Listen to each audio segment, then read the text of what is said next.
The mountain railway station at Grindelwald sits at 1,034 meters above sea level, nestled between walls of dark granite and ancient pine forests. It is October 19th, a Saturday morning, and the air tastes of iron and coming snow. 4 people stand on the platform checking their phones.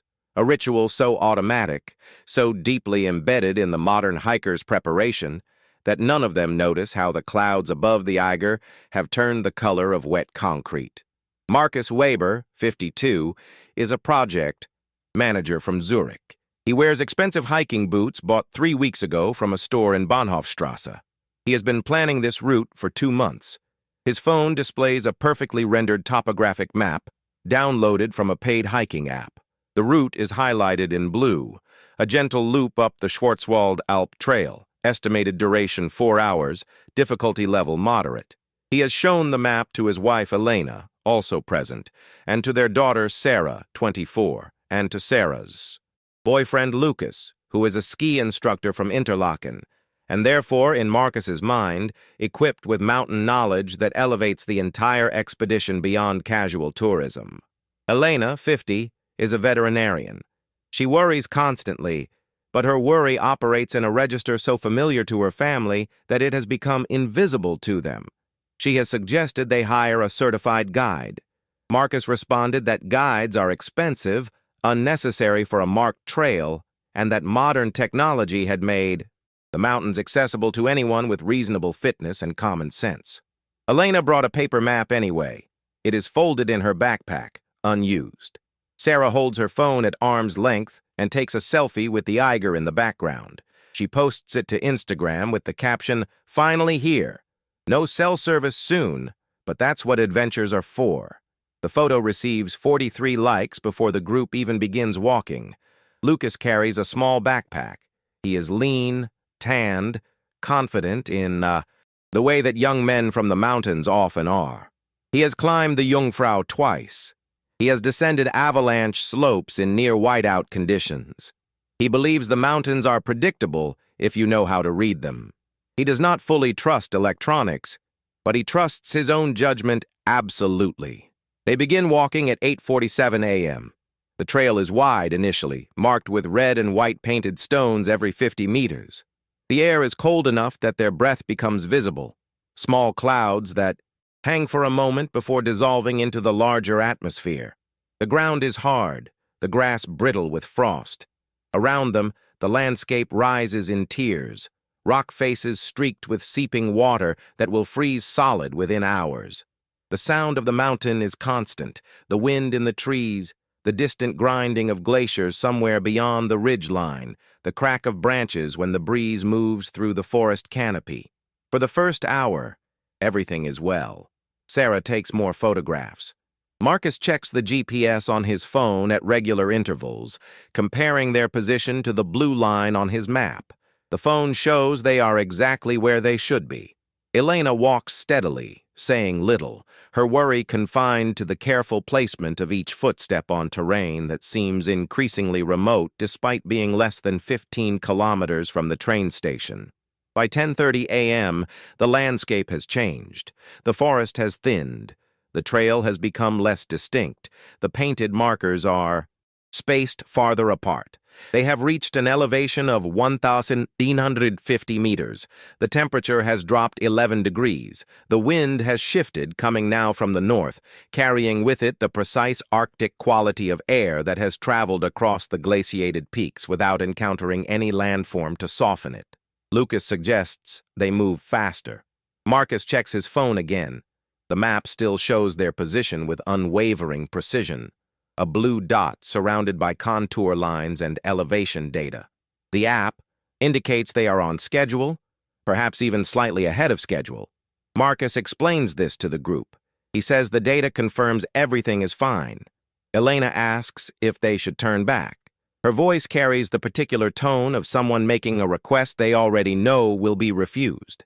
Marcus responds that they have only just begun the ascent. The difficult part is still ahead. They came to climb a mountain, not to walk around one. At 11:15 a.m., Sarah points toward the sky and observes that the clouds are lower than they were an hour ago. The observation is factual and completely unremarkable. No one responds to it with concern. Lucas says the weather in the mountains changes constantly and that looking at clouds is a waste of energy better spent on forward progress. By 11:45 a.m., the visibility has decreased to perhaps 400 meters. The world has become smaller. What existed around them 20 minutes ago, the distant peaks, the valleys far below, the sense of vast landscape that had given context and perspective to their small moving figures, has been replaced by white and gray gradations, by the immediate and the unknowable. The trail has disappeared almost entirely. There are no more painted markers. The ground beneath their feet is transitional terrain, too rocky to be clearly a path, too worn in places to be entirely random. Lucas looks at the landscape and says they should follow the ridgeline. The ridgeline will keep them oriented. Marcus pulls out his phone. The screen is illuminated with the blue map and the blue dot showing their location. He follows the topographic lines and indicates that according to the data, the trail curves here, moving left and downward, beginning the descent toward Schwarzwald Alp. But the physical terrain in front of them seems to slope upward and to the right. Marcus looks at his phone again. The app insists it is correct. The landscape insists on something different. This is the moment when doubt enters the expedition. It is small, barely acknowledged, but it is present. Lucas says they should follow the visible terrain, not the phone. Marcus says the phone has GPS. It knows where they are. It cannot be wrong about that. Lucas responds that electronics fail in mountains. There are shadows, interference, atmospheric issues. The phone thinks it knows, but certainty at this elevation is the territory of the mountains, not the technology. Sarah suggests they consult Elena's paper map. Marcus responds that paper. Maps are imprecise and difficult to read. Besides, they are already established on their route. Changing course based on doubt would waste more time than simply pushing forward would. They push forward. By 12:30 p.m., the temperature has dropped below freezing. Their breath now comes in visible gasps that seem pulled directly from deep in their chests. The wind has increased.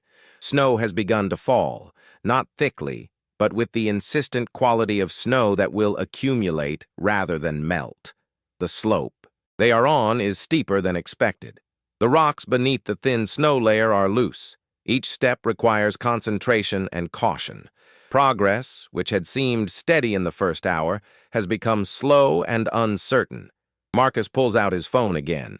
He needs to check the map, to reassert control through data, to confirm that what they are doing makes sense. The screen illuminates. The blue dot shows their location. The battery indicator shows 73%. The phone feels cold in his hand, but it functions. The map confirms again that they are where they should be. But the landscape still does not match what the contour lines suggest. Reality and representation have diverged, and the certainty that had been so absolute 2 hours earlier has become a question. Lucas says they should descend. The weather is turning. The peaks above them are becoming obscured. In the mountains, descending is always the answer when conditions deteriorate. You can always climb again on another day when the weather cooperates. But mountains do not cooperate with climbers caught on exposed slopes at altitude when darkness is 6 hours away. Marcus says the descent will be visible once they reach the ridgeline. The ridgeline is the highest point, and from the highest point, orientation is always possible. Lucas responds that reaching the ridgeline in conditions like these, with visibility reduced and the terrain unknown, is exactly how people die. But Marcus has a phone. Marcus has a downloaded map. Marcus has paid money for a premium hiking app. The abstract authority of the digital world has become more real to him than the immediate testimony of his senses or the judgment of someone who actually knows mountains. They continue upward. At 1 p.m., Sarah's phone dies. The battery was full this morning, but electronics in cold weather consume power at accelerated rates. The screen goes dark. She turns to Marcus and tells him her phone is dead. Marcus tells her that his phone has sufficient battery for the entire group. They can share it. They can navigate together. The logic seems sound. The execution will prove catastrophic. The wind strengthens. The snow changes character, becoming heavier and more directional, moving horizontally across the exposed slope. Visibility drops below 200 meters. The sky and the ground have merged into gradations of white and gray. There is no longer any clear distinction between them. Elena mentions, quietly, that they should turn back now. They have supplies for a 4-hour hike.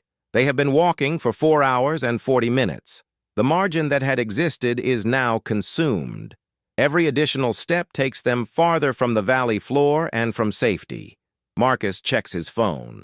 The GPS function continues to operate. The blue dot continues to track their position with mathematical precision, unaware that the mathematics might be applied to a landscape that has become fundamentally transformed by weather and diminishing light.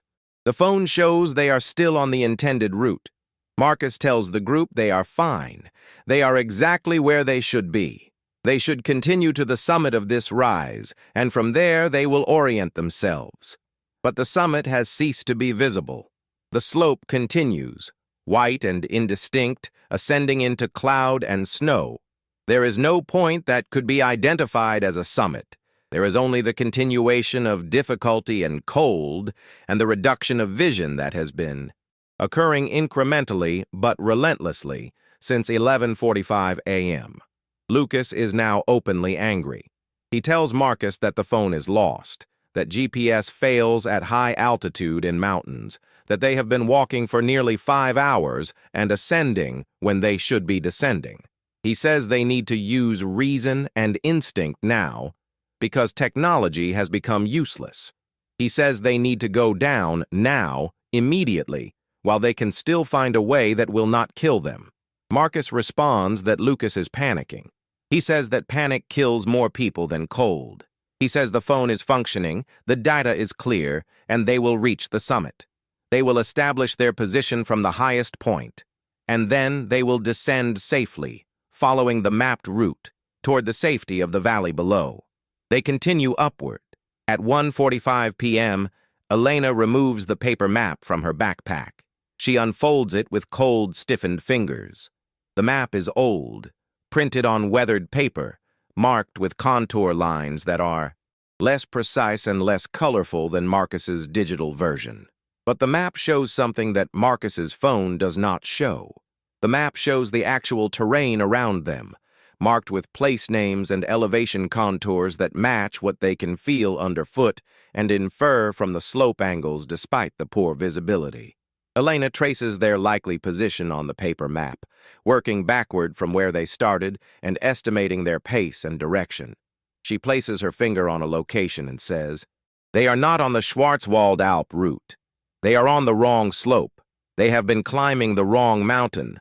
The route they intended lies perhaps 2 kilometers to the south and 100 meters lower in elevation. To reach it, they would need to descend significantly, cross a col, and then climb again. But crossing the col in these conditions is extremely dangerous. The safer option, Elena says, is to descend all the way to the valley floor, follow the road, and arrange transport back to Grindelwald." Marcus looks at his phone. The blue dot is on the marked trail. The phone insists that Elena is wrong. Marcus says that GPS does not make mistakes. Elena responds that GPS makes mistakes constantly. It makes mistakes at high altitude. It makes mistakes near large rock formations. It makes mistakes in bad weather. It makes mistakes when the person using it does not understand that the map is only an approximation of reality, not reality itself. Sarah begins crying. The cold, the fear, the realization that her adventure is becoming something dangerous and uncontrolled, all of this has accumulated into emotion that her body can no longer contain. She sits down on the snow. Her breathing becomes rapid and shallow. Lucas kneels beside her and tells her they will get down. He says his training will help. He says they will descend using the fall line, following gravity, trusting the slope to lead them down. It will be less efficient than a marked trail, but it will work. Marcus pulls out his phone again. He needs to reassert the narrative that he has constructed. The phone shows 45% battery remaining. The blue dot still shows they are on the intended trail. The map is still confident. But when Marcus looks up from the phone into the white landscape, he sees only obscurity. For the first time, genuine doubt crosses his face. He says they should try the paper map. They should see where it says they actually are. Elena traces through the terrain again, asking Lucas about the slope angle and the wind direction. Lucas confirms that the slope is wrong for the intended route. The way the wind is moving, the way the snow is accumulating, the angle of the ground, all of it points to a different mountain. Lucas says they descended slightly about 10 minutes ago. They are now at approximately 2,100 meters. The Schwarzwald Alp route should have brought them to 2,298 meters before beginning descent. They are too low, which means they took a wrong turn. Somewhere, probably over an hour ago, and have been climbing an unintended slope ever since. Marcus feels the weight of this recognition. The phone was wrong. Or more precisely, the phone was accurate about the location it received from the GPS satellites, but that location had become somehow detached from the actual physical reality of the mountains. This is a failure of understanding rather than of technology, but understanding and technology have become so intertwined in his mind that the distinction is not comforting. At 2:15 p.m., the decision is made to descend. They will follow Elena's paper map, which indicates a stream valley that should provide a natural route downward. They will descend by following the fall line, moving downhill as directly as possible. Lucas will lead, Elena will follow with Sarah. Marcus will come last, still carrying his phone, which they might use for emergency communication if they reach an area with signal. The descent is steep and treacherous. The snow covers rocks. The footing is uncertain. Each person must concentrate entirely on the next step, the next handhold, the next moment. Sarah's hands have begun to lose sensation. Elena notices this and pulls Sarah close, sharing body heat. Lucas moves ahead, choosing the path with the gentlest slope, testing each section before trusting it with full weight. They descend for 2 hours. The wind continues. The snow continues. The visibility remains restricted to perhaps 300 meters. Landmarks appear briefly and then disappear back into the cloud. There is a moment when they cross what seems to be a ridge, and for a few seconds the cloud parts slightly, and they can see down into a valley far below. Elena recognizes it from the paper map. They are exactly where she predicted they would be. This confirmation brings a measure of calm that had been absent for several hours. At 4:30 p.m., the terrain changes. The loose rock becomes more stable. The slope becomes less steep. Trees begin to appear, first sparse, then increasingly dense. The forest that had been lost in the upper reaches of the mountains is returning. Within these trees, there is shelter from the wind. The temperature feels marginally less lethal. The snow is falling less heavily. The darkness has not yet arrived, but it is coming. Sarah asks how much farther to the valley. Elena checks the paper map and estimates another 90 minutes of descent. Lucas nods in agreement. Marcus says nothing. His phone now shows 23% battery. He has checked it repeatedly, despite Elena's advice not to, watching the percentage decrease with each use. The GPS still shows their position, still insists that they are moving along a mapped route, but Marcus no longer trusts what the phone is telling him. The phone has become a reminder of how much he misunderstood about navigation, preparation, and the relationship between data and truth. By 5:45 p.m., the forest has become thick. They can barely see more than 50 meters ahead. The darkness is increasing with each passing minute. Within 30 minutes, it will be genuinely dark, the kind of darkness that exists in mountain forests, where trees block the last light from the sky. Lucas says they need to find shelter. They cannot descend safely in this darkness. They need to stop and wait for morning. Elena suggests following the water sounds. Where there is a stream, there is often level ground near the water. Level ground near flowing water is where animals shelter, where humans have traditionally found refuge. The group moves toward the sound of water, moving carefully, step by step, until they find a stream running through a narrow gorge. The gorge has a small area of flatter ground on one side, partially protected by overhanging rock. They stop here at 6:15 p.m. The temperature at this elevation is approximately -8 degrees Celsius. There is no way to build a fire. They have no proper shelter. What they have is Marcus's phone with 18% battery remaining, Elena's paper map, 4 people, and the clothes they are wearing. Sarah's coat is wet from sweat and snow. Her lips are beginning to show signs of frostbite. Lucas pulls off his own insulated jacket and drapes it around her shoulders. He tells her they will be fine through the night. The stream means fresh water.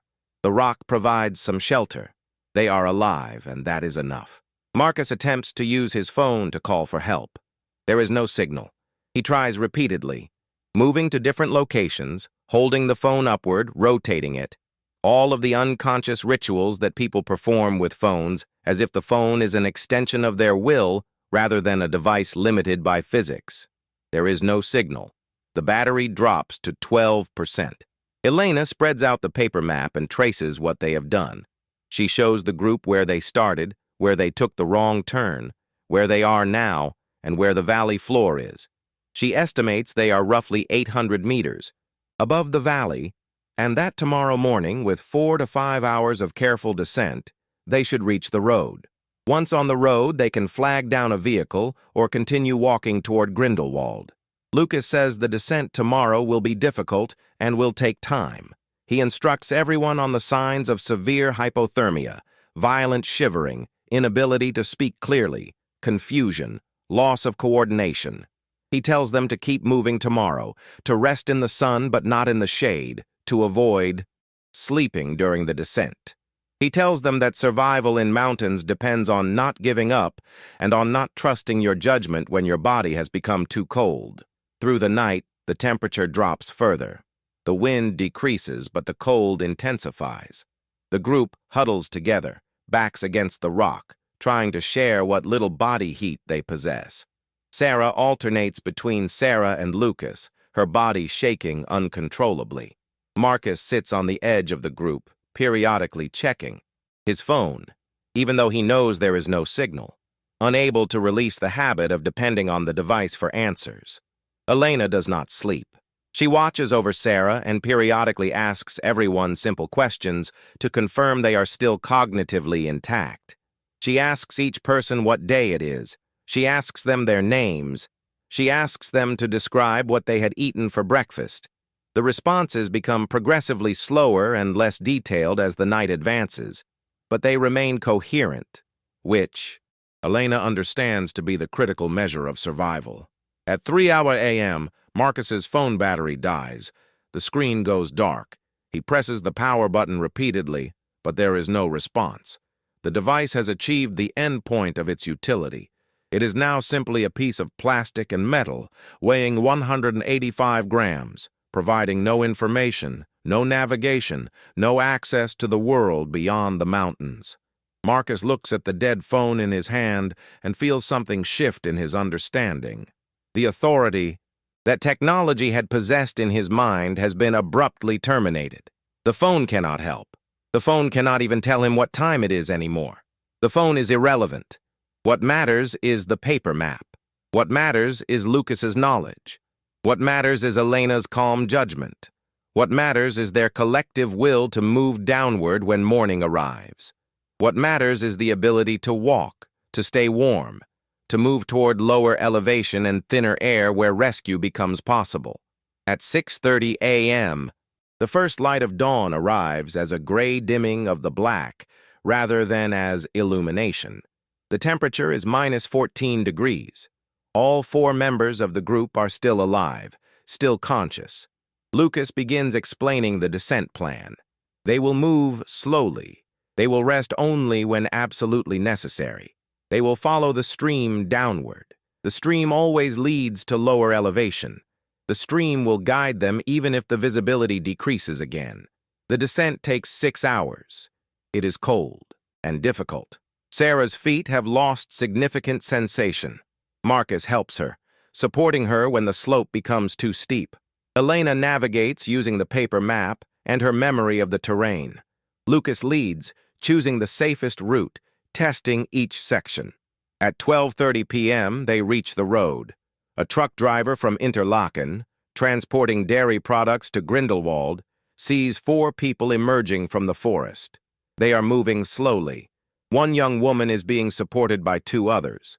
The truck driver later tells police that he knew immediately they were in trouble. Their movements were mechanical. Their faces were the color of stone. Their eyes seemed to look at him from very far away. He stops the truck. He offers them water and heat. He calls the mountain rescue service from his radio. Within 90 minutes, a helicopter has transported them from the road to the Grindelwald Medical Center. Sarah is admitted to intensive care with moderate hypothermia and frostbite affecting her feet. The others are treated for severe hypothermia and released within 48 hours.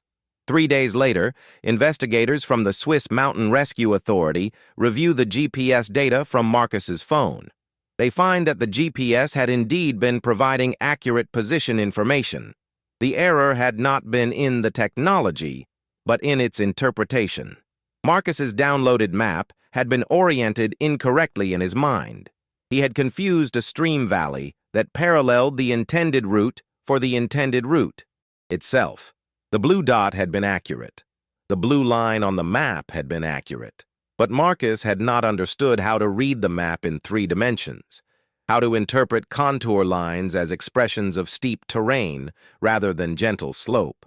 The phone had simply been accurate about location. It had never claimed to provide wisdom about navigation. The investigation report notes that the group should have possessed better training in map reading and terrain assessment before attempting a solo expedition into alpine areas. The report also notes that reliance on GPS had created a false sense of security that interfered with appropriate decision-making when GPS accuracy became questionable. Most importantly, the report notes that descent is always the correct answer when weather deteriorates at altitude, regardless of what maps, phones, or planning data suggest about the intended route. 1 week after the incident, Marcus and Elena receive a phone call. Sarah has been released from the DA hospital. The frostbite was not severe enough to require amputation. The tips of her toes will remain permanently sensitive to cold, but full function should return within several months. She will walk with some difficulty for the next 6 weeks, but she will walk. Marcus hangs up the phone and says something to Elena that he has not said before. I was wrong. The mountains do not care about our phones. The mountains do not care about our data. The mountains care only about what we understand in our bones, what we remember with our senses, what we know because we have learned it the hard way. Elena nods. She had known this from the beginning. She had brought the paper map because she understood something that Marcus had not learned until the mountains taught him. Understanding, genuine understanding, cannot be downloaded. It cannot be displayed on a screen. It can only be earned through experience and through the humility that comes from recognizing the absolute irrelevance of our tools. In the face of forces that existed long before we invented the ability to measure and represent them. 3 months later, Sarah begins physical rehabilitation. Walking upstairs is difficult. Feeling in her feet returns slowly. Sensations arriving like distant signals, becoming gradually stronger. She has not returned to Instagram. She has not taken photographs on mountains. She has not made plans to climb anything. But she has begun to read books about the mountains, not the marketing materials, and app descriptions that frame mountains as accessible and safe, but the real accounts of the people who have died in them, the technical details of how exposure kills, the ways that good intentions and modern technology can combine to create situations where survival depends on luck and the presence of someone wiser than yourself. Lucas returns to ski instruction. He uses his experience on the mountain to teach tourists about weather assessment, about reading terrain, about knowing when to turn back. He speaks about Marcus's phone without bitterness, simply as a fact. He explains to the people he teaches that confidence in technology often prevents the survival instinct from activating until it is too late. He tells them that mountains are not conquered. Mountains are respected. The people who survive mountains are the ones who understand this distinction. Marcus returns to his work as a project manager. But something has changed in how he approaches data and systems. He has learned that information is not the same as understanding. He has learned that the most sophisticated systems can fail in ways that are not detectable within the systems themselves. He has learned that there are limits to what planning and technology can accomplish, and that recognizing these limits is not weakness, but clarity. Elena's role in the group's survival is recognized, but not dwelled upon. She had simply done what she always did. She had paid attention, she had prepared, she had maintained calm in the face of deterioration, and she had trusted the evidence that her senses and her judgment provided even when more sophisticated systems contradicted them. These are not dramatic qualities. They do not make for compelling marketing or exciting content. But they are the qualities that keep people alive when everything else fails. The Mountain Rescue Report becomes part of the official record. Mountain guides in Switzerland use it as a teaching tool. The story of 4 people who became lost because they trusted their phone more than they trusted the mountains has become a case study in how human psychology interacts with technology to create danger. But for Marcus, Elena, Sarah, and Lucas, the story is not something abstract that happened in the mountains.